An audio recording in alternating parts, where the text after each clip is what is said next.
Do you always run out of money before the month ends?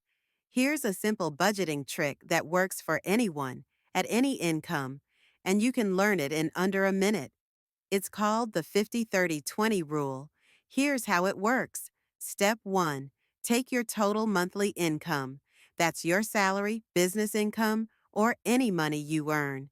Now, 50% of that amount goes to your needs. These are the must-pay expenses like rent, groceries, electricity bills, transport, and basic health care. These are non-negotiable. The next 30% is for your wants, things that make life enjoyable, like eating out, shopping, entertainment, vacations, or hobbies. The key is to enjoy this portion without overspending. Finally, the last 20% is for savings and investments. This is your future money.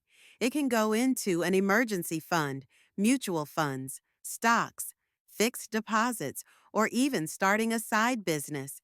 This part is what helps you build long-term wealth. If you follow this simple 50-30-20 split every month, you'll never wonder where your money went, and you'll be building a safety net without even thinking about it. Follow Money 60 for quick daily money tips, because managing money shouldn't be complicated.